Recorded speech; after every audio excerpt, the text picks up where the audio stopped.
Hi everybody, Ross and Mohammed's Lemon. Hope you're all safe and well. If you're new to the channel, please consider subscribing, hitting the bell icon so you're made aware anytime we put new content on. Only a few weeks to go before we kick off the season, and then we'll see what happens. So while I'm in some sort of still in a haze of optimism, we'll keep you going. Got loads of guests coming up, loads of good charity work over September. Make sure you watch all that as well, for Iron supporting food banks, and also Steve Krieger with the Islas fight stuff. Today's guest, now Irons United, big friends of the channel. We've had Anton, we've had Stel, we've had Jim, we've had Alf, we've had Rich, and now we've got Luke. Finally, we've got Luke in. How's it going, man? How are you? Yeah, last but not least. No, I'm good, mate. I'm very good. I've been looking. Me and you've been talking about doing this for ages, and if it ain't me that will come organise something, it's you or whatever, either way around. But Yeah. it's finally come about, and like I said to you before, I'm probably changed my team in the last 3 weeks, whatever, because you just remember certain things that pop up in your head. So I think I'm good now. I think I'm all ready. Just about. I've had enough time to get myself sorted and organised. So yeah, let's go for it, mate. I'm How's looking forward to it. how's everything been going in sort of this weird world we live in for you at the moment? I'll be honest with you. I class myself as being very fortunate that Mm. I've kept my job through lockdown. Yeah. Apart from weekends and doing a bit of overtime here and there, I've been working non-stop. I haven't really had much holiday either, to be fair. I think I've been trying to just save it up so I can go on a big long holiday for 2 weeks, or whatever that. But I'm also a season ticket holder, and you sort of get Yeah. used to going to the games every week, and no matter how much you sort of, I think you get used to that routine of going.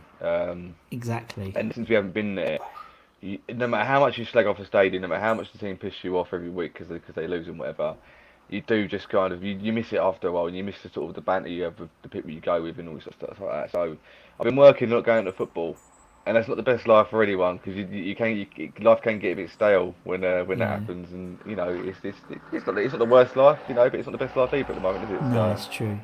I know what you mean. Someone I interviewed Simon Pentol, and he likened. He's always on the Stop Hammer Time podcast, and he likened it to being in an abusive relationship.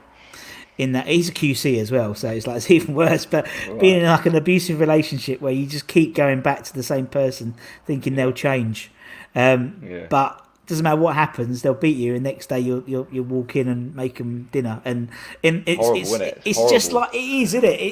It's so true. It's like someone also said it's a bit like the last few years have been like going to West Ham is a bit like a chore, but it's a chore they Yeah. want to keep doing, and I Mm. totally get that.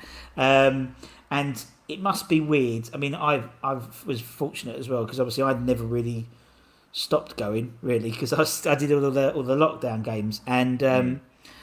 and for someone I mean your season ticket holder as you said at West Ham going on a Saturday or whenever it was a Sunday or a Tuesday or whatever was sort of a routine, and then Yeah. it must be weird looking at a home game not being there and watching it on the telly. It must be such a strange feeling.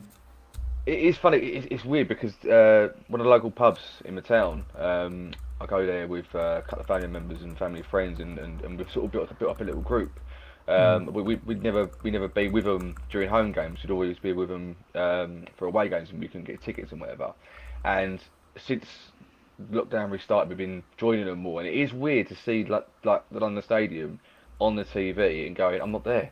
And you're Mm. sort of looking for your seat. You're going, I wonder if what they've done with my seat. They pulled a shutter over it or anything like that. And Yeah. it does kind of reality. It's like a reality check that wow, this is watching football without fans. I don't think I'll ever get used to it. And I'm not sure how the players have coped with maybe the lack of pressure. Maybe they feel a bit more free without the fans always there, especially if they're not playing particularly on their backs and stuff like that. But like I say, it's kind of giving more opportunity to watch games with people that I wouldn't normally watch. If I be at the game themselves, and they'd ask me like, what's it like going to the home game? What's the stadium like? Stuff like that. And sometimes you can just go, oh, it's all right. We won last week, and then the next week it's Yeah. like, oh, it's crap. So this is horrible. We lost last week. So it's been a learning curve for me for what it's like going Yeah. back to just going. But luckily, I've had a pub to show football, so I can't I Well, it can't I is. can't Yeah. moan about that. I mean, are you a crowd noise on or crowd noise off type guy? I can't. So this is weird with me, right? Because I'm a crowd noise off because I know it's purely there because it's you got to try and get some atmosphere for the people that care about atmosphere when they're watching football and stuff like that. Yeah, yeah. But I also like things like a American commentary when they go over the top and they're really dramatic, like they start screaming over someone making a really good pass. And I watch me and brother watch games all the time, and he can't stand that. He's like, oh no, the Americans they go over the top of it. But I'm like, yeah, no, I love all that, I love all that. But then yeah, I'm going, nah, turn that fake crowd and all stuff. Can't stand it. You know, there's no fans there. Why do I want to feel like they are there in the first place? So it's a bit strange with me, but I definitely have it off, and it's I tell you what is quite interesting when you hear the coaches at the side and you can hear Yeah. David Moyes. But you can't hear what he's saying because he's a very strong, broad Scottish accent. But Yeah. you sort of know that oh, okay, that bloke's getting a telling off because he ain't doing his job. You know, you wouldn't hear that if the fans were there. No, you wouldn't. Yeah, it's a really good point actually, and I think a lot of people who like the crowd noise off tend to be ones who just want to hear them swear on Yeah, daytime yeah, TV. You know, it's like yeah. and just wait for the commentators to apologise for the any round language. What do you I know. expect? You know what I mean? It's That's that's like that's that's more annoying than the swearing anyway. Than just no, going, oh, really sorry if you heard some colourful language there. It's colourful language. It's football. Get out yeah. there. Have a watch this. What it's like every week. And it's just like, and exactly, it's like that's exactly what happens when the fans are there and they got the mics and they pick up all the the Yeah. referees are the W word and stuff like that. And but it's just as you said, it's just football. And I think it's the same with rugby. I used to love it when they had the ref cam on. The ref was mic'd up on rugby. It'd be the same Different thing, game, innit? different game. And they swear, but they always say "sir" at the end. It's Yeah, like, yeah. Fuck you, sir. sir. And it's like fair enough, there's always respect for the referee. But no, it's it's weird, isn't it? It is weird when you look at it. I mean, it's like I mean, I was at the Brentford game on Saturday, and it was like I know it's been quiet because obviously it's quiet anyway. But there's usually like 30, 40 journalists there at least. Yeah. There was like 3 on Saturday. It was like a proper old school behind closed doors, and it was like really really quiet. So much so that Can I ask you something? Go on. Did you actually take a shit on Nigel Khan's seat that you said you were No, gonna? I 'Cause did you cut the feed, and I swear to God that in the group chat I went straight in and went, please say did it, please say you made it better. You probably made it look better to be fair. Just kept it warm for him. keep it warm. Yeah, sort of at least sort of put some good fertilizer on there, and he might grow up a little flower by the time he gets back. That'd be You nice. never know, mate. No, I Never didn't. know. Unfortunately, he hasn't told me. He told me the row, and I just haven't got enough in me to do the whole row. To be honest, I might have a curry on Friday and have a go, and just proper scoot down the thing, like shoot down. But I, good old Nigel. I half wish I hadn't asked you that question now. No, I love Nigel. I'm his best customer. Yeah, he's a good boy. So he's all right. He's a good boy. I like him. He's a nice guy. Yeah, and anyone who brings me a salt beef bagel on a Saturday morning is all right. That's what he does. He'll do that, but he won't do it for you again because you just called it a bagel. He calls it a Yeah. bagel, doesn't he? I Loves know, the old he does. bagels. And it's true, and because actually, he gets them from Beigel Bake, doesn't he, in Yeah. Brick Lane, and it is pronounced I've been there. Beigel.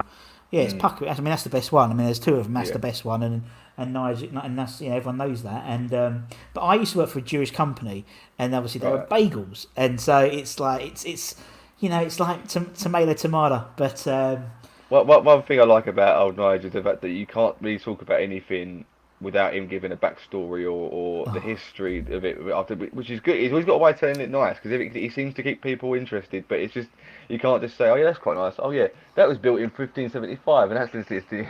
yeah, no, he's great. No, he's he loves his brilliant. history, doesn't He loves it, and I think actually, do you know what? Nowadays, and it's sad because I think people, obviously people talk about West Ham in sort of the past tense, and it is a bit like that, and so it's good to have people like Nigel around to just give some context and stuff, and he? Yeah. to be honest, he's the oldest bugger on Irons United, isn't he? Or Jim when Jim turns up, but yeah.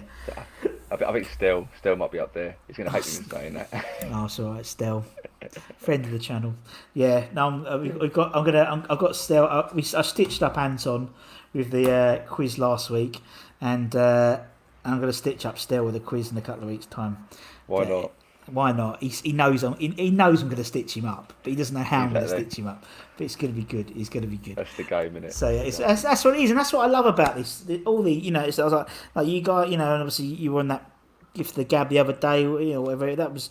It was, and I love all that stuff. I just think it's really nice that we can still come together as individual channels or whatever and just have and just talk, and it's like there's no nastiness about it. Everyone's doing their own thing and it's nice. There's no one's really slags anyone else off, and it's that West Ham community, isn't it? Yeah, it is, and it's really nice to do that. I mean, if it weren't for any of the YouTubers, really, this channel wouldn't have done what it's done, just because it wouldn't. Exactly. It's all blossomed. It's like a flower, isn't it? It just grows out. It's like a flower, just like that flower that's going to be on Nigel's seat come November. Give it a few, because they're not going to clean them, are they? Big old sunflower. But they ain't going to clean the seats, are they? Because who would know? Who would know?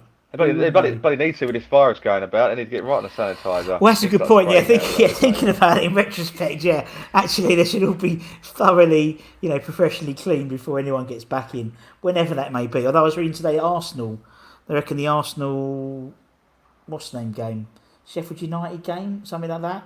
They reckon they're gonna have start having fans in at that game. And obviously West Ham Arsenal ladies, that's one of the test games, isn't it, as well? So what will be, man. But I mean, for my own, my own sort of interesting. Yeah, it will be interesting to see what happens and how it all works. And I mean, I saw the Brighton Chelsea stuff, and it was like, would you really want to? It's like, it's going to be weird. But nah, I don't think it's going to be for a lot of people. Selfish point of view. Yeah, no, it is. Yeah, and selfish point of view, I quite like. I mean, I get home in 20 minutes from a Saturday, and I get a car park space. I haven't got the train. I literally pull up to the front door. Do you know what? I don't mind, but it'll be great as soon as everyone's back. It'll be better, because I just think you're right. It's not about the football. It's about, as you said, the game with your mates and the banter and all that type of stuff. And you can't replicate it in Zoom or anything like that. Obviously people can get to the pub a little bit more now, but still, it's not the same yet. But anyway, we digress, as always, on this channel. The first question, 12 minutes in, it sounds like one of Stell's introductions, isn't it, really? Yeah. God. Anyway, and first question, welcome everyone. Why is West Ham your club, Luke? Why are you a West Ham fan, mate? To be honest with you, I think most people will agree with this, how they become a West Ham fan as well. It's down to family. My dad's a West Ham fan, granddad's a West Ham fan. It's funny because I grew up with two lads who were Man United fans, and after, I was sort of at that age, I was a bit in and out. Man United was successful at that time, so they were always on TV as well. But they was all on 12:30 on a Saturday when we'd be going out as mates playing football and the rest of it. And after a while, they were like, "Well, why did you support Man United?" And I thought about it, and I was like, maybe I should. I'll admit this. There was a time when I was a bit, here and there, but I was only young. And my dad just went, just please don't. Just don't support Man United. So I know it's easy to, because your mates do and all that. And I was a bit like, no, that's not really convincing. I'm watching Man United win on TV. This is quite exciting. Yeah. And then he went, look, and he went, you love Grandad. Grandad supports West Ham as well. Went, is he? Oh, okay, I'll support West Ham as well then. And he was a bit like, the Grandad card out. Yeah. So that was literally, I remember that being it. But it's one of those things where I think I've always sort of liked the fact that my family have always watched the games as much as they can. It's when West Ham played, I'd go around with granddads or with family members, and we'd all sit down and watch the games. And I thought the only unfortunate thing was I never actually went to Upton Park that much. It was probably about 4 times, which is quite unfortunate, really. But it was due to circumstances and money and all the rest of it. And luckily, I've been able to get a season ticket for the new stadium. But as a rule, it's just down to family, and it's just grown on me. And to be fair, I don't care what anyone says. I think a lot of people will say this, is that when you actually become a West Ham fan and you start wearing a shirt maybe out and about, you don't realise how many other people support West Ham. That's so true. And you could be walking down the street and you wearing a West Ham shirt, and someone shouts you up the Hammers or cross their arms or do something like that, and you go, well, that's another one. But I remember walking, I must be about 18, so going to a pub, and this one pub or 2 pubs, there must have been about 5 West Ham fans just all under their shirts. They didn't know if there was any West Ham fans about, and I walked in with my shirt open. Well, we'll take ours off now. We're West Ham fans as well. But players that signed all the time. So I can't believe how well supported the club is. That's It takes true. one influence in your life, and bang, you're a fan for your life. It's true, and it's so true. And actually, I didn't really think about that, to be honest, because the amount of we've been very fortunate to interview quite a few ex-players, and sort of particularly the foreign-based Hammers. Um, they were always saying, I didn't realize, I'd be on holiday and there'd be a West Ham fan there, and I'd be on holiday, there'd be West Ham, and it's true. I mean, I literally when I pack, to go on holiday. When I remember them, do you remember holidays? They were quite good. I think they were quite fun, really. Distant memory. Distant memory. I mean, my holiday is going to be my new floor, apparently. So we're reinvesting our holiday salary, which I've just got back from, to a brand new floor. So there we go. Long as it's nice. Well. My wife has very expensive tastes, so yes. And so yeah, I mean it's true. I literally would pack. I mean, me and my daughter, we always have a little thing. We always travel in colours. So wherever we go on holiday, we always travel in colours because you'd always get someone at the the security gate at Stansted or whatever, or when you get to Dubai or whatever, and the guy, West Ham, and it's all around the pool, and it was West Ham, and it's like and you end up sort of chatting and about absolute, it's like places, mate. It does. It really does. It really does. I got into when I spent a lot of time in the States, and I'd go and see the Red Bulls quite a bit when I was over there, and I turned up because obviously at the games now. I always turn up I'm at the ground 4 hours early, so when I go to watch, I used to turn up to the ground 4 hours early, and was surprised I couldn't get in. It's like, well, don't fucking open for 2 hour and a half, you stupid idiot. But I used to wear West Ham, and I got in on the fact that, and I was like, I mentioned what I did at the club, and I was doing a bit of sort of scouting, looking at what other area. Come in and have a shirt, have a scarf. Make sure to tell everyone how great we are. And we'll do. It's like the other day. Literally, I went to get my car done. I live in Hornchurch, and I went to get my car done. Obviously, Hornchurch is a West Ham area anyway, really. And I wore my West Ham shirt. The guy at the garage had a half an hour conversation about West Ham, and then I literally parked up. And then some old bloke's walking up the road with his dog. I opened the door in. Still ain't signed no one. What? He's like, we still ain't signed no one. I went, we haven't. And then it's like, his head's not in the right space. Catch your guard. It does. Yeah. It does. It's like the other day I was at Lakeside and someone asked me, do you do that YouTube channel? And I was like, yeah, I do. And I thought, I got spotted. And I was thinking, but I was wearing my face mask, right? And it's like, these eyes aren't that. It's not. Those are Russell's eyes, aren't they? It's like, do you know? They must have been. They're really dreamy. I'm starting to get a bit dizzy now looking at them. To be fair, they're quite. They entice you in, Russ. Piercing sort of bluey grey, green eyes. That's what it is. I mean, that's clearly how I nabbed my wife. But but no, it is, and it's so true. But you're right. It's always everywhere. There's West Ham fans everywhere, and doing this channel as well. And obviously, when you're doing, Rich is in South Africa. You know what I mean? It's like, it's totally. And that's just. I've interviewed Indian Hammers in Bangalore and Las Vegas and everyone in between. It's mental. It's mental how big our fan base is. It is, and it's a bit more disappointing that we don't.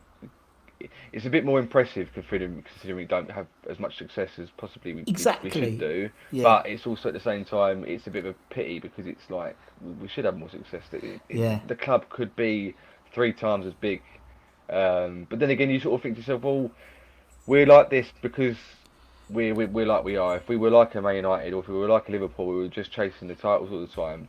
You might lose some of that character, which many fans think we have done with moving to the new stadium anyway. But you kind of sort of that sums it up. That guy walking past you going, still ain't signed no one. You sort of bond on a negative as a West Ham fan. There's that player was great. That win was great the weekend. It's always like, I lost again the weekend. Another relegation battle this season. There you go. That's it.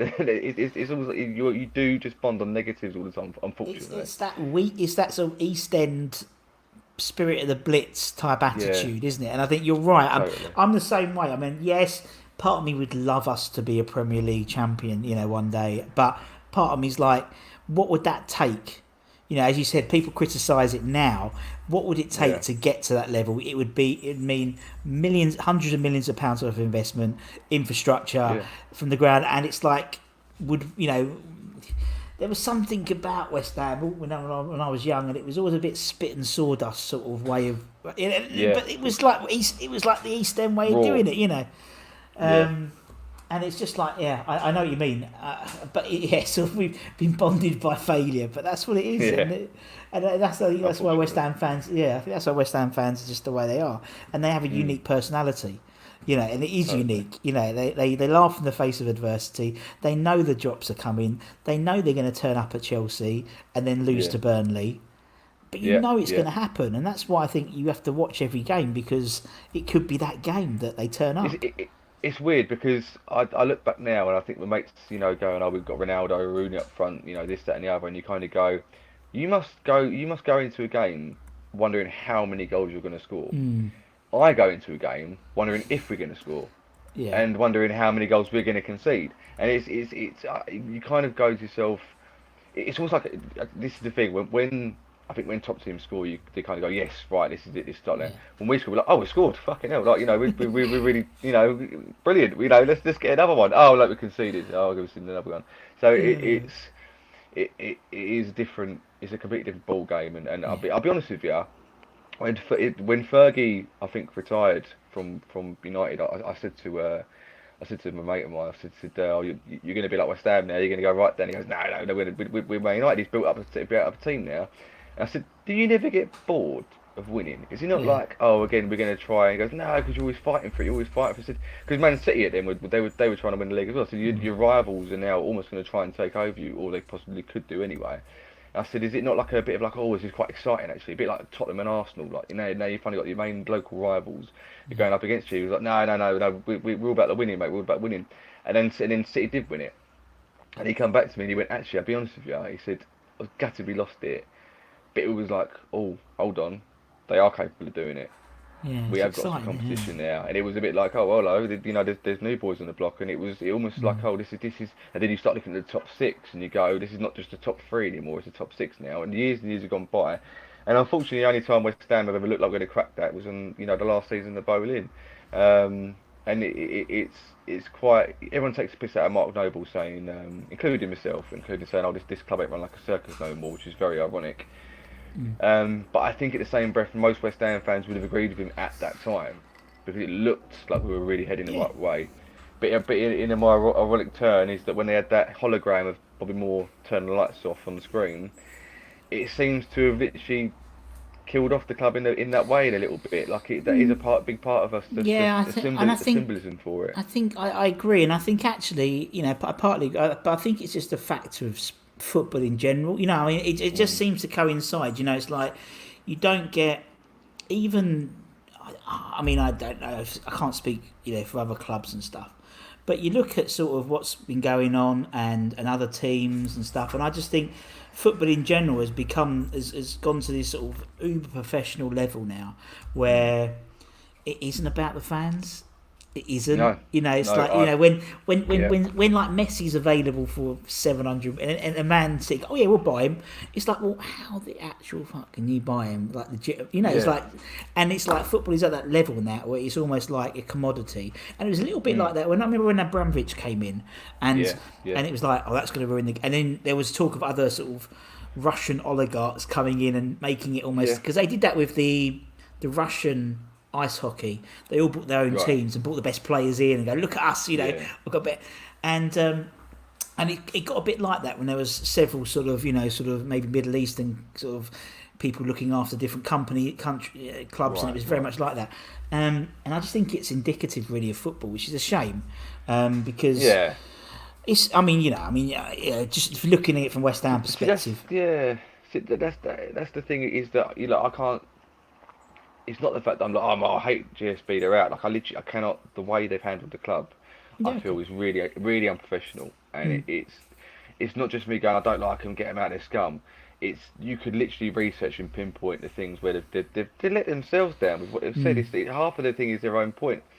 But when people go, oh, you know, well, if they left, who would you want to get in? You don't know, because there's no one really that's knocking at the door. And that's what I mean. But for me, it's kind of like, well, I don't necessarily. If no one's going to buy that, you can't literally go, right, you go, and no one else to run the club. It would be, you know, the biggest balls up in football history. But I'm behind GSB out purely because I think I want the owners to know that you're still not going to get off lightly. Yeah. You're still going to be criticised. Like we are going to be on your back, and it's Mm. the protests kind of need to be there. If not, just to say, just spend some money. I don't care. I don't care Yeah. if you don't. I don't care if you don't want to spend the money. You've got to just to appease the fans, and Yeah. that for me. That's the fans getting the power back that they've kind of lost. I think over the years, and It's we true, are. and obviously you can see it with You know, Newcastle as well. I mean, Newcastle have the same issue, but to be honest, even under previous regimes, 4 or 5 ownerships back, it's never been different. We had no. 3, and that's what that's what I try and I am what I am, but that's what I try and talk to people about. Is for me, 1960 we had 3 of the World Cup winning players in our squad, and we finished 6th. We didn't, it's like, yeah, we had a bit of cup success, but we still didn't win a league with 3 of the best players in the world in our teams. You know what I mean? And it's another change, and that's why I love interviewing the guys who were fans in the 60s and stuff, because they see, it's cyclical, and it is. Yeah, the bond schemes in the 80s and stuff like that, and it is cyclical, and I think it is endemic of, you look at Arsenal, look at all the arson out stuff, and stuff like that. But that's how people vent, and it's true. But fans is essentially we are a fickle bunch, right? But we're fickle because we're passionate. We're totally emotional. Yes, we all know at the back of our heads we're customers. We're only there to make the club money, and the club don't look at us like we're humans. They look at us as ching ching ching ching ching ching every time we go through that turnstile, right?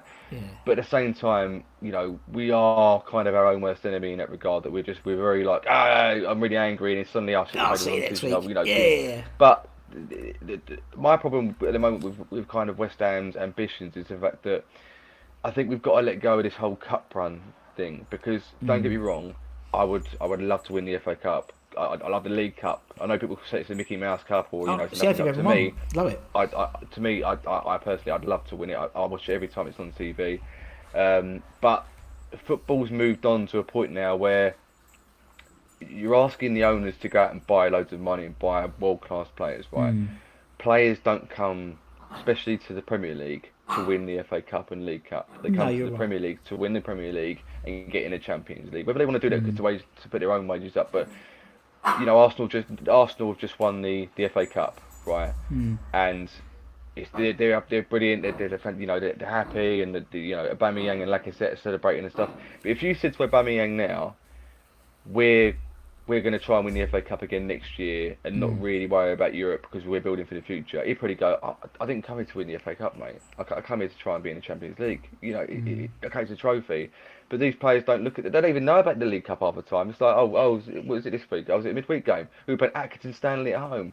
I prefer to play Barcelona away in midweek. And for me, it's the supporters' cup, if you know what I mean, because the supporters still look at it as like that was the big one. That was the one that everyone wanted to win back in like the 80s and 90s, say, and 70s. And it's not. I'm not hindering it. It's fantastic. I'd love to win the cup as myself, but spending money on players now, especially if you're buying them from foreign leagues, they don't know about the FA Cup. They don't know about the League Cup. They know about the prestige. They know about the Champions League, and that's what they want. And unless they know about this though, Luke. That's what they want, and that's the trouble. And again, and that is another issue I think we have, as it's indicative of the modern game, is where that sort of, it's a bit like whenever we get it's a bit like Brexit, wasn't it? You had this sort of people had these different like this utopia view of what it was when we weren't in EU and stuff, and that's a bit like what we are as football fans as well, because we get influenced by older people who talk louder to say, it was all about it was loyalty and and it was Billy Bonds 2 testimonials, Alvin Martin 2, Martin Noble was the exception to the rule, and now it's like if you get a player or a manager for 3 years, you've done well with that player, and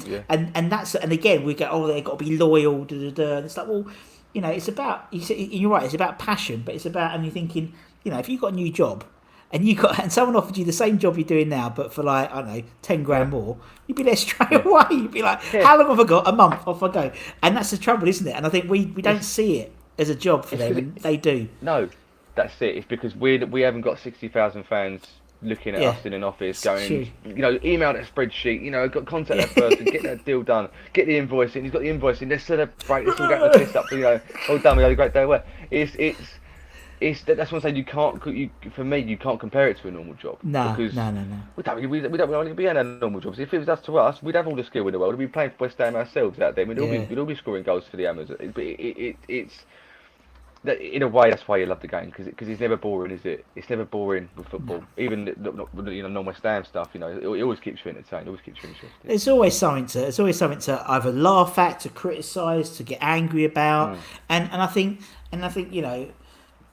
doesn't matter what, and it doesn't matter what happens, at a certain club or a certain ownership or whatever. There'll still be a massive group of people who will go to the game, support the team. Support the team, not the regime. That was what the Newcastle banners were all saying, and it is. That's what's been the West Ham fans. We know it's cyclical. We know things happen, and you're right. And it's like when you change your manager. It's like, okay, well, I don't know, when Big Sam came in, and everyone's got. That's what I love. Football. It's all about opinions, and no one's right, no one's wrong, and that's what I love about it. And that's what you get when you interview people from all over the world. They have a different sort of take on it because maybe they're not. Yeah. They sort of filter out a lot of the Twitterati, and they're looking at it from a news perspective, and I love it. I love it. Haven't they? So it is, and that's what it's all about, man. That was a long question for when did you want to go? And that's why I love this show because it just goes on and it's great and it's brilliant because it just gives you an opportunity to talk. And I'm known for my long talking, so that's good. Anton might watch this and just go, oh, here he goes, he's on his monologue again, rant mode again, Luke. Here we go, this next long video, typical. Yeah, I remember. Although I did remember there was Nigel was trying to beat Gonzo's record on the videos, and I remember he was adamant he wanted to talk for more than an hour and 20 minutes or something like that. So that's my record, is it? That's no, I don't know what the record is actually. I think it might be beaten. I think I don't know. I can't remember who's. I need to sort of have some sort of stats, don't I? Sort of the shortest and the longest record. Well, I definitely want to be more quality than quantity, so I'm definitely going to try. That's the key, isn't it? Yeah. I mean, it's like it depends on who you're interviewing. It's like that's why I like interviewing the players because they don't want to chat for an hour and a half. They want 45 minutes, and it will be 45 minutes, and it'll be sound bites. It'll be but I love just ranting on and stuff. It's really interesting. Why not? Let's crack on to 11 before you change your mind again. Now, obviously, the only rule is you have to be alive to see them play, not see it live, but be alive to see them play. Because obviously that would really diminish people who in Bangalore who've never seen West Ham play. So it's just like poor bugger. Yeah. So that's it, man. But you can talk about whoever you want as long as you've been alive to see them play, man. I'm not fussed about formations or anything like that. It's up to you who you want and how you want to play them. So we'll start off in goal. That's usually the easiest one to start with. Who have you got in goal for the Bailey 11? To be fair, this might surprise a few people. I think, to be fair, I'm going to warn people. My 11 is not probably going to be the best 11. It's going to be my favourite 11, which is I'm known as well for liking players that aren't particularly good. But I like that. That's great. Yeah, that's great though. My kit would be Shaka Hislop, personally. Now that's a great shout. Yeah, he wasn't the best, but he certainly wasn't the worst. And he always. I think he was never looked at by West Ham fans as he's in goal, he's going to which is what you get sometimes with some of the keepers in the past. We've had great ones like Rob Green, and a few others wouldn't have well, but he just sticks in my mind because I think he was a bit underrated. He was never really looked at by West Ham fans as being he's a good guy, probably quite a good character, but he's never really been heralded by me. I've never really heard about him that much for being one of the more favourite keepers. But I remember when I started watching West Ham. He was definitely one of the first goalkeepers I remember watching, and little things like being in the cup final against Liverpool, and I think he was really, really unlucky with that Gerrard goal right at the last minute. No goalkeeper is saving that. I don't care what. It's Scaloni's fault for kicking it back in when he shouldn't have done and all that. But in a day, you ain't saving that shot, and he was really unlucky not to be an FA Cup winner because I think he would deserve it. I think he was a good goalkeeper for us, Yeah, no, he's a great, and we've had him on the channel. Great guy, lovely bloke, loves the club, and I mean all the ex-players you talk to, they don't even say a bad word against the club. No. Actually, one did. But it wasn't a bad word. It was just like it was Mr. Riococo, and he had like. But then he had criticism. You know, there was there was angst against him, and he went, I did get a bit of ag about that and this and that, but you know, I still love West Ham, and Xhaka was brilliant. Loved him, lovely guy. You know, massive fan. Still really like follows the club and just a lovely bloke. And again, we're talking about that different era of football. You know, obviously. And as I said, indicative of football in general, not just West Ham, but you know, at West Ham, at Upton Park, you'd put your hands to the railings and you'd get them to sign your programme. Nowadays, you can't. Same as most modern stadiums, you know, they go around the back or they come through. And I mean, Xhaka, you know, I used to live in Loughton. Xhaka lived in Loughton. I used to serve him at Safeways. He'd be doing his grocery shopping. And again, nowadays, you know, you've got, I don't know, Lanzini or any sort of professional. They're in Canary Wharf in an apartment, you know, rooftop apartment. And fair play to him in a way. Fair play to him. You've got that money, you know, good luck to you. Well, yeah, I mean, I wouldn't, if I had the money to pay someone to go and, or get Deliveroo or a Cardo in, I'd do that. I wouldn't want to go to Marks and Spencer's on a Sunday. And fair play to them, but you miss that excitement, you know, when you're walking down the road and, oh my God, look, it's Pete Butler. Oh my God, Pete Butler. And you don't get that now, which is a real shame, I think, from sort of kids' perspective. But anyway, rant over. Xhaka's in. Who's next? You go for the team as you want to, Luke, man. Yeah, I've sort of got a 4-4-2. It's Nice. quite casual. It's you know, you've always got a. I do like 4-4. I think it's an underrated formation nowadays. I think a lot of teams tend to be a bit scared to play 4-4-2. It leaves them a bit open, but I like a 4-4-2. I think left back, it was between, for me, McCartney and Konchesky, and I think I'm going to have to go with Konchesky because he scored that goal in the cup final. He's been a West Ham fan since he was young. I've seen him in videos. I think it was the American Hammers before when he was interviewed. And I kind of like it when you've got. See, I played quite a bit of FIFA. And I think a few years ago I did a West Ham career mode when I just picked players based on either having an affiliation with West Ham or being like a known West Ham fan. So I signed players like John Joe Shelby because I've heard he's a West Ham fan. He's been around that sort of time. I bought George Moncur from Swindon because I thought, he's been in a West Ham team. You know, his dad used to play for us, all that sort of stuff like that. And I just sort of signed. I didn't do very well, but I still wanted to sign them. And I've always liked that idea that you know, you are a fan of the club. You've made it professional, and suddenly you get your chance to go and play for the team. And he took it. And he probably wasn't on the best. You know, I can't remember every game that he played, but when he did play. I think he came a bit before. I think it was Harita Ilunga was behind him, and I thought Ilunga was going to be a really good player.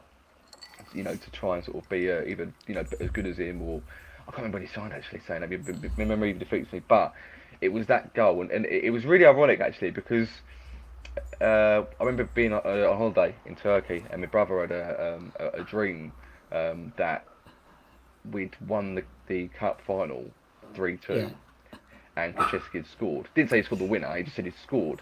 So we're all in this bar in this cafe in Turkey, and it's half the cafe is West Ham, half the cafe is Liverpool. And when Konchesky scored, I just looked at him, and he went, "No, I can't believe this." And I looked at my dad, going, "Did you put a bet on this?" And he went, "I forgot to. No." And then lo and behold, Gerrard scored anyway, so the bet would have been voided, and we'd have had some money. But it was that cup final. I think you sort of tend to get an affiliation with those sort of players. And I'm picking two from there definitely because of just the fact that you kind of, it's that love for West Ham and knowing that he's a West Ham boy and that he might not be great every game, but he's got the heart and he's got the love. He's going to put and that's the thing. He's going to put it in though, in it because he's a fan. And it doesn't matter how professional you are or whatever. And the assumption is if it's your boy or club, I think that's why someone like Nobes, obviously, he's a West Ham boy, and I think he might not have a good game, but he's still put a shift. He's had a go, and we love. God loves a try, and West Ham fans love a try. And Paul was, Paul's a lovely. He's coming on soon, so we'll get him on the channel soon. But Conch is a good man, and Yeah, I mean, obviously until recently he was part of the sort of the setup, wasn't he? He's gone back to Yeah, Billericay now, and again, it's great that they're getting more of these sort of ex-players in the setup, yeah. just because to keep that sort of West Why Hamness not? about the squad, Yeah, no doubt about something in that. there. But all right, Paul's in. Yeah, Who's next, man? yeah.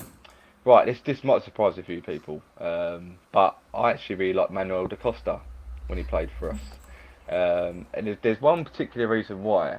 I went to a game um, when we were fighting relegation. We were, we were under Zola, and we were Yeah, playing. I think it was Sunderland. I can't be totally sure, but there was a moment we were behind the goal that they were going to be shooting against us in the second half, and the players come out after half time. And I remember him looking at the fans and just stood there and just took it in awe, and then he just suddenly just went, "Come on, come on!" To the rest of his players, going, "Look at them, look at the fans. They're behind us. They're really up for us." And I never saw him give a half-assed game. Maybe I was watching a different game. Maybe I was watching. I remember got different memory. People go, "Oh, he was crappy. He was in. He didn't do anything." But I always thought he was a little bit underrated. He always had that bit of a psycho bit of attitude towards him. He was going for a tackle quite hard. And and I think there was one game as well where we played Stoke away, where he went in for a header from a corner, and he'd gone like he's closed his eyes and gone to it so hard he's just basically he's head butted a defender, but he's done it with his teeth, so he almost knocked all his teeth out because he just went, I'm going to hit this ball, went miles over, didn't even connect with it, but it just went bang. I thought that mentality is brilliant. But yeah, I quite liked him. He was I think Winston Reid come in the season after he was bought, or he left that season. But I was really gutted when he left. 'Cause I thought, again, he's probably one of them players that isn't particularly fond, remembered fondly by West Ham fans. But I just liked him. I just liked the way he went about his game. yeah. I mean, he's. I was quite funny the other day. I think it was during restart in. So obviously he's in Turkey, isn't he? And Mm. there was the ruck between him and Faguli, and Yeah, Faguli got sent off on the VAR, and I was like, oh, good old West Ham boys, yeah, still doing it, still smashing each other up. But I know what you mean. He was. I yeah, mean, he was a good keeper. He was a good keeper, good centre back. He was. A typical West Ham. He could put it about a bit, but he could play. I remember he was quite he was quite a tidy player as well. And yeah, no, I know what you mean. He's one of those players. I remember, I don't. I'm rubbish at remembering what seasons players play in and stuff like that. I always mm, remember them based on the shirts. And for Manuel Di Costa, I always see him in that checkerboard shirt we used to have, yeah, SBO Bet yeah. checkerboard. Do I you know what I quite mean? like that. I Yeah, I like thought that that was one. And all that was right. It divided opinion, but I thought, I thought it was all right. Yeah, I quite like that one. But yeah, you'd always be that, and that's that one with me. But yeah, okay, Manuel da Costa. I think he Yeah. got picked by. I want to say Faubert picked him, but yeah, he didn't come up until recently, and I think it might have been Mm. Faubert picked him because he was one of his mates. But all right, he's in. Who's next? Who's he going to partner in that central This defence? this it has to be for me, Winston Reid. Reno. Um, it, Scoring the goal against Millwall to win the Yeah, game in the last derby we had, then to score the winner in the last. Um, I'm picking a defender that scores amazing goals. It's weird for West Ham. That never normally happens. But when he signed, it was a bit. I remember it being the most unflattering. This was like when the owners had just taken over and they advertised it as we're signing this world class. He's represented his country at the World yeah, Cup, and he's just, everyone's going, oh, who's this going to be? And I was trying to find out, and he plays for New Zealand. And everyone yeah, went, who? What? What? He scored one goal against New Zealand, and that's about all he'd done from a header from a corner. And I thought, where's this geezer turning up? But then he signed, and he just seemed to just slot straight in. And I think he wasn't very relied upon in the relegation fight we had. But then when we were trying to go up that season in the Championship under Allardyce, he was a completely different machine, and yeah, he's grown and grown and grown since that season. And he's been a captain. He's scored some vital goals. When he has played, I don't think I've known one player to put one fan to go, "Oh, Reed's playing today. It's a bit dodgy." You kind of go, "Okay, Reed's reliable. He's the man to go to." So yeah, for me, it's for longevity as well, because I think it's a real shame that his career's gone the way it has done, and in fact he's gone on loan, and he's just getting back now, and he's had some bad injuries in the past, but generally, Yeah. I think he's done a lot for the club. I really Oh, do. yes. I mean, this is his 10th year. Technically, he's Yeah, still under the club, and and obviously we started him in 2010. Totally agree with you. World Cup winning. Well, no, World Cup yeah, defender, and we were thinking, here we go, here comes Nesta, and yeah, this guy from Midfield in Denmark.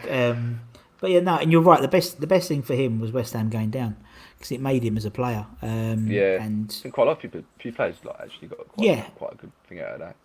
definitely, In and fact, they just built up their confidence because they're beating teams a lot, and then when you go up, you look like a better. It's like it's when people come up, who teams come up and they haven't and that team hasn't spent hundreds of millions of pounds on mm, new players coming in.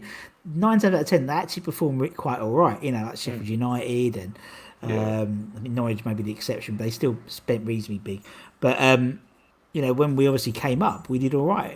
That first sort yeah, of we did okay. We got to the finals and stuff. But no, yeah, I love Rido. I think he was a great guy and a class. He was a class. Well, on his day, mm, he was a really class defender, and that's yeah. all too He rare at is. the moment. But right, Rido's in. Who's next? Right back.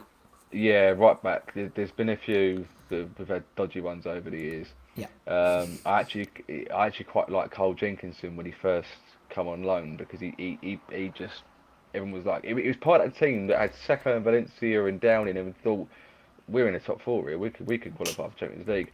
Then I think he got injured, and then the next season he come back. He wasn't quite the same player as he was. But you mentioned Julian Faber earlier, and I have to say, I I would have to go with Julian Faber, and it's mainly down to the respect he's shown the club since he's left. Mm. He's done a lot of things on social media where he's thanked the club, sort of thing like that. But when we signed him, I remember it being him an absolute whiz on YouTube, and he looked Oh yeah. so good.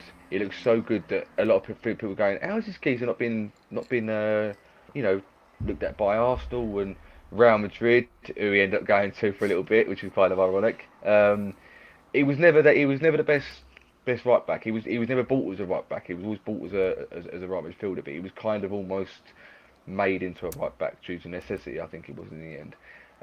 But he always had a every now and then, like maybe one crossing five was decent, and I'm being quite generous there. But he scored a few goals and stuff like that. But I think there's just something about him where he just seemed to be always up for it. Always, Mm. he'd have a quiet game sometimes, and then the next game he just burst into life or something like that.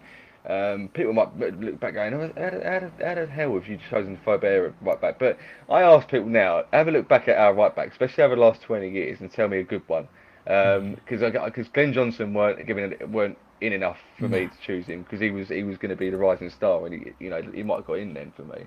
But we have had Joe O'Brien who's been pretty good when he was coming up from the championship and stuff like that. But for me, it's just got to be for Bear. From what I remember, the highlights that he did have for us and the way that he's talked about it since he's left, just leaves a good taste in the mouth Yeah. about him Yeah, really. no, good shout, good shout. And I think Phobe was the first person I remember proper doing the YouTube thing on. You know what I mean? It's like, Yeah, yeah. nowadays it's like, It's like a scouting so, mission, isn't it? Yeah, yeah, you do your own scout, like, Ollie Watkins yeah, or Rico Henry. Oh, I just see him on YouTube and there'll be someone yeah. would have put his goal highlights.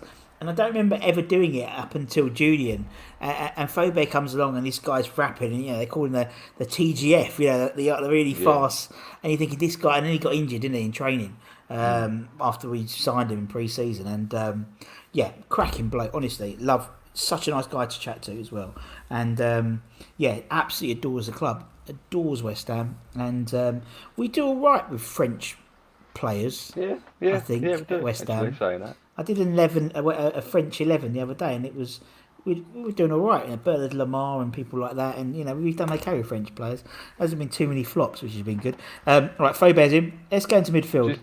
Just Go just on. gonna say on that, if there's any comments going back saying he's an idiot bit getting for Bear, you've got to have one crap player playing for West Ham. Let's face it, we never had a full team of good players, have we? There's got to be one player that's a bit naff. Do you know what? I Um, think I think Faubert, on his day, he was. he was. I mean, fuck, we put McCann in at right back sometimes, I was and thinking about so adding him for that reason, but was he's it. played terrible at right back from what I remember. That's So what I I thought, no, mean. I could do that to him. I could do that to him. Fullbacks is a period. We've always struggled with fullbacks anyway. So Yeah, Fober's as good as any. I think we've had. Go on, then. Who's next, man? yeah. Talking about Antonio, I'll just put him in now. He is in for me. He's at right midfield for me. Yep. Ever since he's come to the club, he just epitomises everything about West Ham, not just in the good ways, in the bad ways as well. Because he's never been technically the best player. And when you used to watch him when he first signed for us, you'd look at him like, how has he still got the ball, having gone past about three players? Yes. And he looks drunk, he looks pissed, he looks like one of them guys you found like the marshes, after 10 pints and whatever. But fair play to the boy. There was one time I think a few years back when he lost the ball against Palace, and Zaha went up and scored him. And went, "What are you doing, Antonio? You should have just cleared it or kept it in the corner and stuff like that." And it was the only time anyone's looked at him like in a bad light. But Mm. I think he even looked at himself like he was fed up at that point. I don't know why it was. It must have been a reason for it, stuff like that. But he has epitomised the humour West Ham fans have, right? The piss takingness, right? The fact that the almost the what's going to happen next, because I mean, like me and Nigel said last night on Gift of the Gab and Arsenal United, he looks like he doesn't know what he's going to do with He the ball doesn't. next. He So doesn't. how's the defender going to know? Yeah. And he scored some really really important goals for the club over the years. I think the most important was the one away at Spurs. That was definitely the most important one because you got that in the bank, haven't you? Yeah. But he's just a class act of a guy. He just seems to come. In fact, actually, the season ticket holders that we sit with at the games, one of them was in an advert with him for shin pads, ironically. And he said he met him and got talking to him, and he said within 5 minutes or 10 minutes, he'd forgotten he played for West Ham because he was so down to earth and Yeah. so Yeah. chatty that he just went. Oh, after when they left, he went, oh yeah, yeah, hopefully get a win on Saturday. Oh yeah, shit, he plays for West Ham, doesn't he? And it was so casual, and I love that. Like, there's nothing about him that just seems up his own arse. He just seems Yeah. You're right. just You're just thinking happy about it. geezer. You're thinking. Yeah, thinking about it. You're right. He's just got this.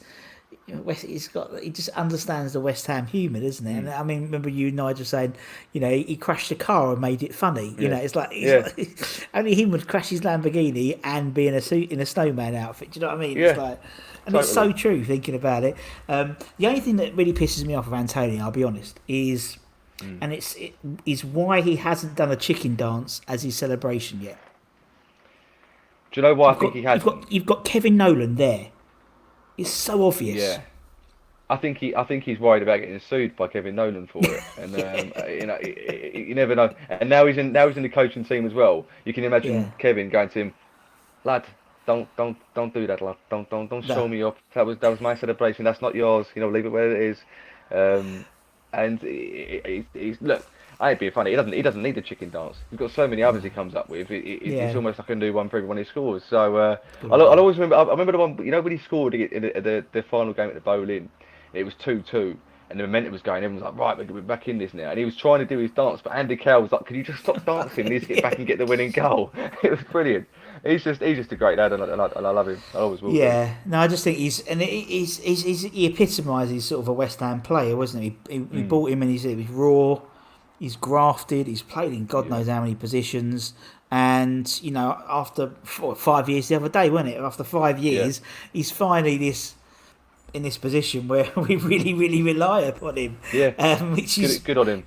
which is The good. hard work Yeah, pays off. Mm. definitely. All right, Antonio's in. Who's next? Right, this guy is a controversial one, but I don't care. I've always had respect for him. It's Scott Parker. Yeah.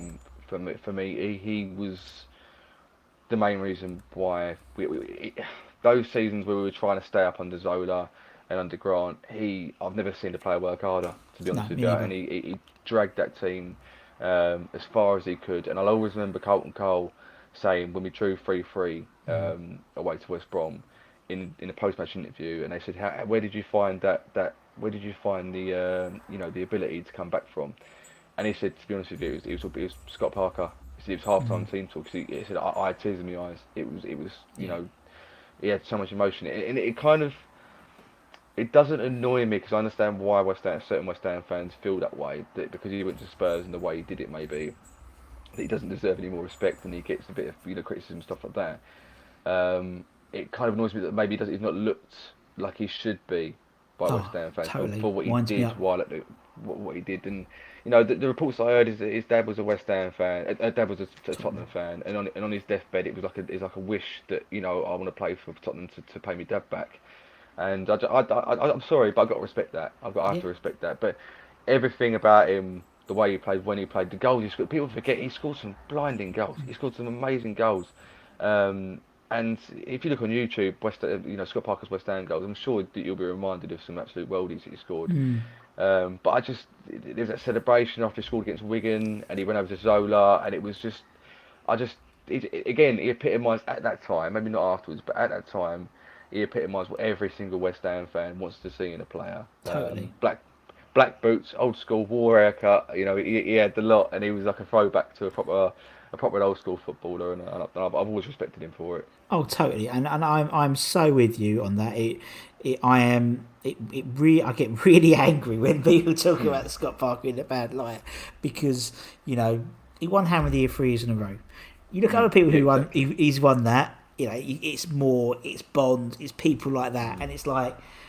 He, as you said, he was in a shit team, and he literally carried West Ham for 3 years, carried them on his back. So much so, I'd see him like walking out, and he'd almost not be on crutches, but almost crawling out. He'd put so much into the Yeah, game, yeah, and yeah, no, end of the day, we got relegated. He's got family, wanted to stay in London. He's got kids there. It's his dad, helping his dad, and it's like.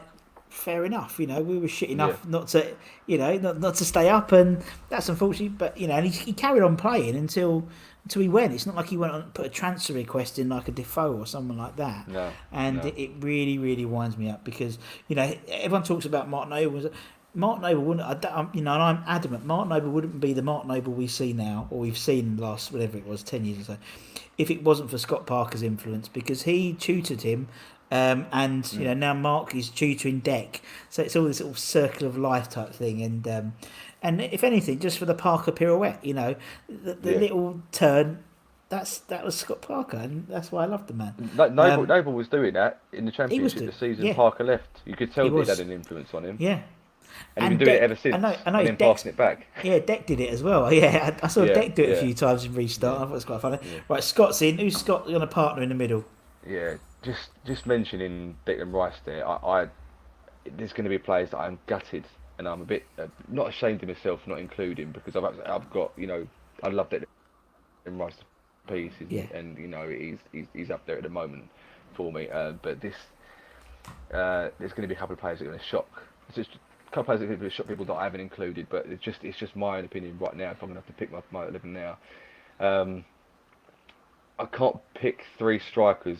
Is kind of what I was going to try and do. yeah, it's I'm all having right. to go Of with course you can. 4-4-2, so I've got. Well, this is the thing. I wanted to include Diamante, Yeah, right? yeah. And the reason why is because I'm gutted he didn't stay longer because I thought what a player we could have had because when he left West Ham, he got into the Italian team. It was being looked at by the top clubs, and I think he was a really do you know what? Yeah, Diamante. Yeah, I'll pick Yeah, Diamante in the midfield because nice. when he played for West Ham, I remember the first game he played, he came on as a sub against Wigan, and he hit the ball from about 30 yards out or something like that, or just outside the box, and he hit the crossbar, Yeah. and he went. His reaction was like someone had just shot him in the kneecap.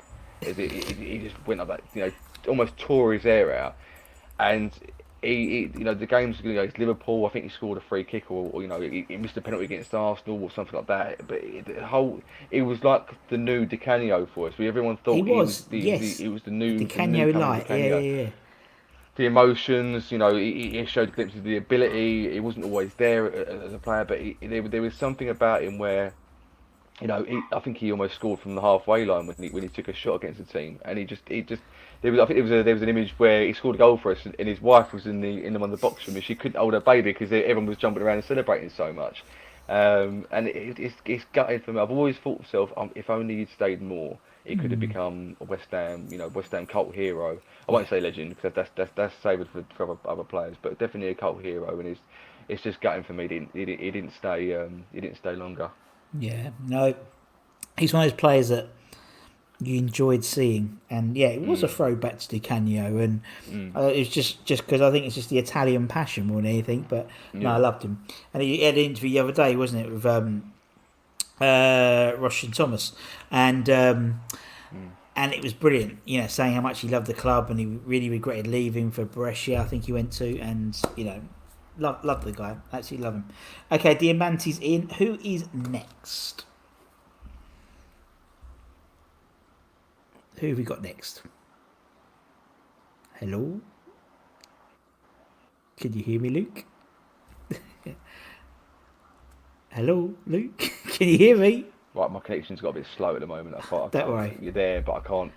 Yeah, That's hold on, let okay. it go No through. worries. Right, can you hear me? Yes. Hold on, I'm gonna leave and come back. Hold on. No worries. That's cool, man. No prob.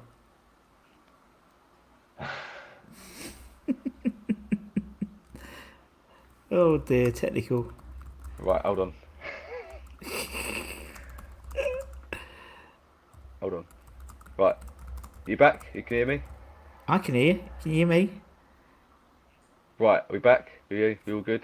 Yeah, we're carrying on. I'm Right, carried on. Don't yeah, my worry. connection's It's raw. It's not so raw. It's reliable at unedited. times. It's all right. It's all cool. So It's cool, yeah, man. Don't worry. it's fine. Right, I'll try and speed this up 'cause I'm not too sure I'm gonna have on this. My last midfield one, Yeah. my last midfield one, it's gonna annoy people. I think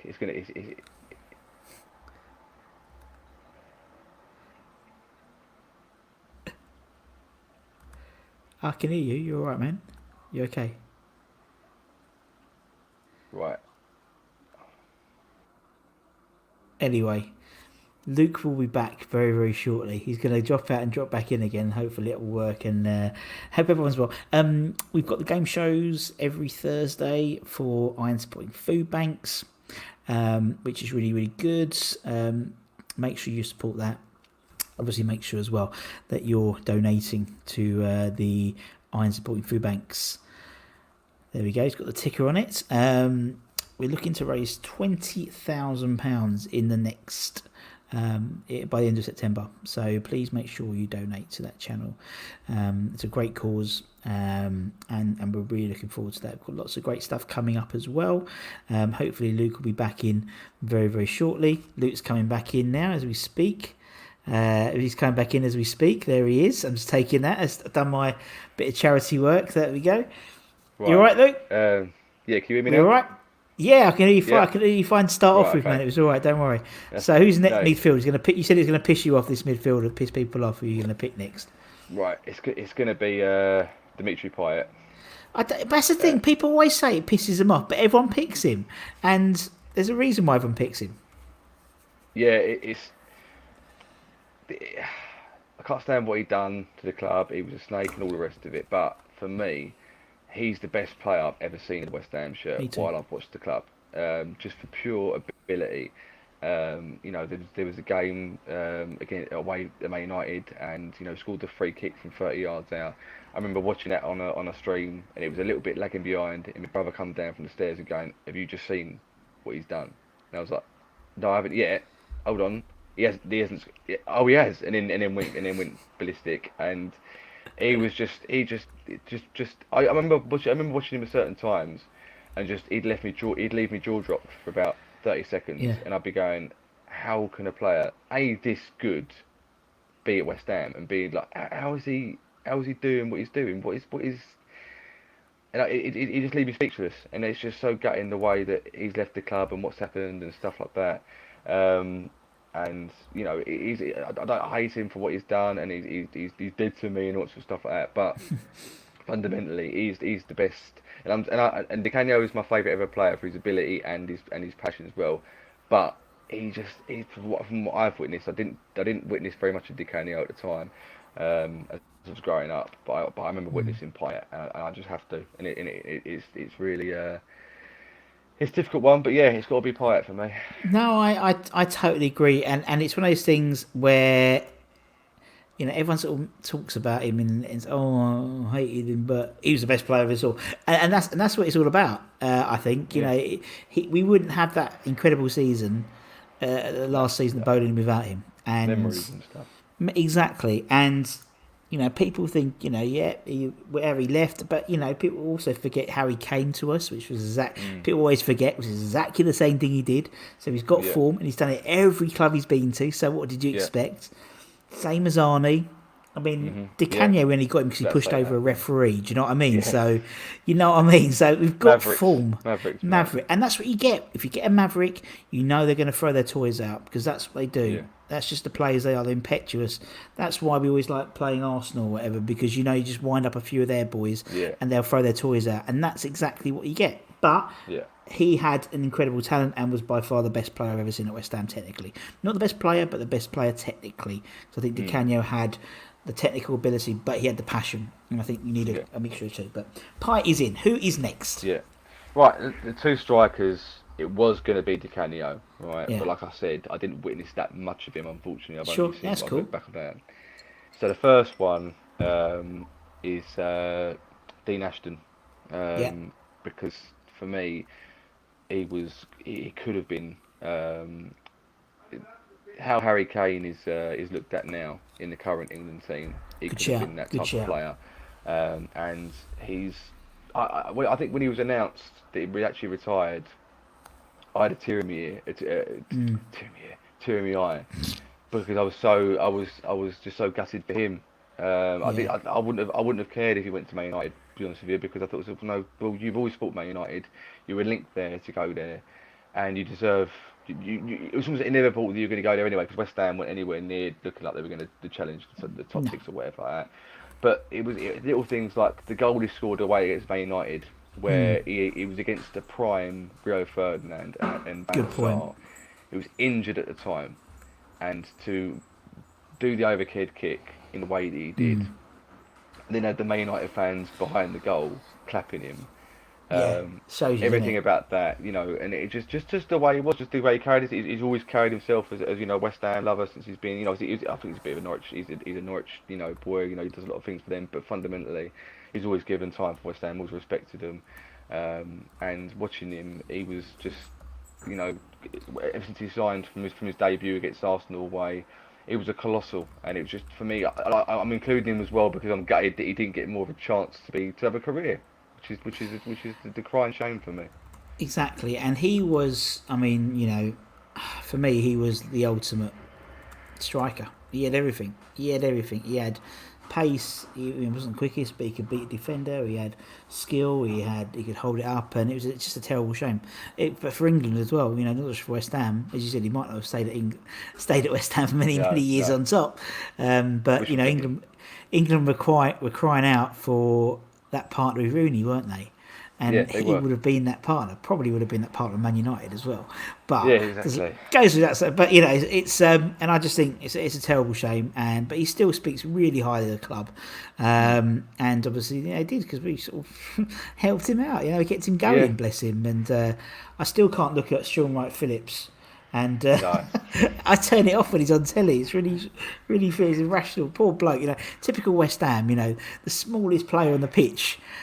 Yeah, Literally hobbles off our star striker. But it is what it's it is. it's What it quite it's is. quite strange because I remember I think there was a report a few years back where his manager at Crewe, I think it was the youth team manager or something like that, said they were asked about was he injury prone in a, he said, to be honest with you, he said he took longer recovery bars than anyone else. He said I'm kind of I wasn't really that surprised that he had Interesting. a few injuries in it, and it was. I weren't there. I didn't see the tackle that Phillips done on him. It could have been a little niggle that he ended up doing him. Sometimes you get them when they just knock him and he goes into Yeah. something else. The way he plants his foot or whatever it is. But he was the most ironic player to do it. But he did it, and it caused it was a knock-on effect, and that's what ended his career, unfortunately. But yeah, for me, it's Dean Ashton, just for Yeah. everything encompassed, basically. Good shout. And who's the last? Who's the last one? Last one is one of my all-time cult heroes, who trying to think of a good way to describe him, but I'll just say his name, Carlton Cole, for me. Yeah. It's purely down to the fact that he stayed at West Ham so long, and he was the biggest confidence player West Ham have ever had, purely down to the fact that under Zola, he was world class. He was at Yeah. times he was this was the times where I think streams were a little bit, they weren't really hearing this. Everyone relied on Gillette Soccer Saturday. Everyone relied on the reports. And I think Paul Mercer must have watched West Ham games quite Yeah. regularly. Every single week, he'd go, "Carlton Cole's unplayable. He should be in the England team. There's no way you can play against him." And I think the thing that sums Carlton Cole up was we were playing Tottenham. I think it was the opening day of the season, one game, or it was definitely at the start of the season, and he scored an absolute blinder from about 25 Mm. yards. Everyone was like rolled it, like, this is Carlton Cole's epitome game. He was on form, scored an amazing goal. And then literally, I think it was like a minute later, he just played the best through ball to Defoe to go and equalise. And everyone was like, well, what? Where did that come from? Why has he done that? And it was like after that, he went, oh my god, it just like his form just sort of Just dipped, peaked. his Yeah, confidence peaked too dipped. soon. But that summed him up as a player. But for me, in this day and age, players do not take wage cuts. Mm. Even if they do, it's No. reported. Somehow they've got around it, right? But when we got relegated, I know people say, "Oh, he only stayed with us because he couldn't get another club." That is complete and utter tosh for me. If a player wants to leave, he goes. He gets his Yeah, agent he on would the have got a phone. club. He sorts to move out. Yeah. And he stayed with us, and he took a pay cut. And I think he said at the time, I kind of blame myself for West Ham going down because I didn't score enough goals to try and keep us up. I think that's correct. I can't be sure, but I think Yeah, I have heard that. I think it's similar. Yeah, I But agree. generally, he was a workhorse. He was, like I said. If people say, "Oh, he was lazy," sometimes, yeah, probably because he was unconfident. If you see the guy when he's confident, he's full of beans. He was running around here and there and everywhere. For me, it was a bit between him and Harewood. I always loved Harewood Yeah, for yeah, the fact that he was a bit confident as a player as well. And he's always loved the club and done this and that. But for me, Carlton Cole, the way he stayed with the club and how he, you know, always sort of just he was a bit of a character as well in interviews. I think he was a bit like Antonio like that. He kind of liked to have a bit of a laugh and stuff like that. But he was just for what he's done for the club and he scored some important goals. And I remember when under Allardyce he wasn't getting much game time. Obviously they had that argument about in-game West Brom and all that. But whenever he was played as a sub, he always seemed to score. It was like a yeah, cup game, I think. I think we had someone in the cup. I think it was Everton, and he got brought on. And he said, "Oh, Carlton Cole, just he's going to come on and do something." He scored within 2 minutes. It was a tap-in goal, but no one else scored it. He was the one that tapped it in, yeah, and he was always there for West Ham when we needed him. He was always there to cause trouble for a defender or try and put his head on it. And for me, from what I've witnessed, he's got to be up there for me, definitely. yeah. And he's just one of those. He's just such a nice bloke as well in it as Mm. well. I think there's not that many nice blokes in the game. It's not that obvious. Most of them you seem they're in for it themselves, but he just seems a lovely bloke, and he'd always put a shift in. As you said, we love a grafter, and he grafted. Mm. Wasn't as you said. He'd have these moments of genius, and you'd be like, "Where did that come from? Why have we seen? Yeah. Why isn't it consistently?" But that was Colton, and it was Mm. Colton. And to be honest, he was a typical West Ham player. Yeah. Thinking Yeah. about it, West Ham were like we beat Chelsea 3-2, but then lose to Yeah. Burnley or whatever. And it's like, well, how is that the same team? But then how is that the Score same Colton Roldy, Cole? score Roldy 1 minute and almost score an own goal the next. Yeah, That was score Carlton Cole worldy, did and it. then Yeah. we call him can't control. And it's like it is, Yeah. and that's why I think he's the perfect West Ham modern day player because he just epitomises literally Yeah. epitomises it. But no, bless him, lovely bloke, and he's just but he clearly loves the club, and obviously he's still Mm. involved in the club as well. And Yeah. he does obviously the Irons United stuff, not the Irons United, Inside Irons with Chris I and know what you stuff, mean. and that's funny as well. That's good, it's Yeah. just and it's nice to see a nicer side of some of the players. But no, it's a good shout. And Luke, man, it's been good fun. Been good fun. I loved Thank it. you very much for having me on. I'm sorry my connection died out. Oh, don't be It was silly. kind of ironic because I thought to myself, this is going to cut out when I'm about to say Pyatt. It's going to be like, no, do not say Pyatt. Yeah, off. Even my phone's saying, don't say his name. But yeah, I've loved it, mate. I've been wanting to do this for ages, and Yeah, me too. luckily Really we've got well. Bid managed to sort it out, and this has been the quickest hour and 14 minutes of my life. Mental, I've isn't it? enjoyed it so It's much. mental. So It's mental, it's isn't it? How yeah. quickly it goes. But no, it's been really But lovely chatting to I've you. watched a few of your videos, mate, and I want to say, good luck with the charity stuff and sort of stuff like that. But there's certain YouTube videos and new channels that I watch, and sometimes I get a bit bored and I go off in a little bit while. But I've loved all your stuff, mate, and I think you're a Cool, thank really you. I think you're a really clued up guy, and it's good luck Thank with all you. YouTube stuff because I quite like doing the podcast and YouTube myself, and I'd love to Yeah, do it's it a fine, bit it. more than I can. But yeah, like I said to you, good luck to you, and Cheers, hopefully we thank you can very get much. a lot more subscribers and views and all the rest of it. Cheers, Luke. Thank you very much. So. Yeah, we just hit 3,000, which is brilliant. So we're hot on the heels of Irons United. I'm joking. Hot on the heels of Irons United, but doesn't matter. Well, you are. Yeah, Healthy we're all competition, mate. friends. Healthy We're all competition. Yeah, friends. that's God, it. I've been on their channel more than they've been on mine. It's all right. No, it's all fun and games. No, thanks, Luke. Really appreciate your words. And Nice one. anyone who's watching, if you want to get involved, give us a shout, give us a DM, whatever. Love to get you on. Thanks for watching. Share, subscribe. Whether you're watching it on YouTube or you're watching it on, listening to it. You can't watch it on Spotify, but listening to it on Spotify or Apple Podcasts and things like that. Give it all a subscribe. Until next time, from me and Luke, take care, everyone. Stay safe. That's really important. Come on, you irons, and we'll see you again very, very soon. Take care, everyone. See you later. Bye bye.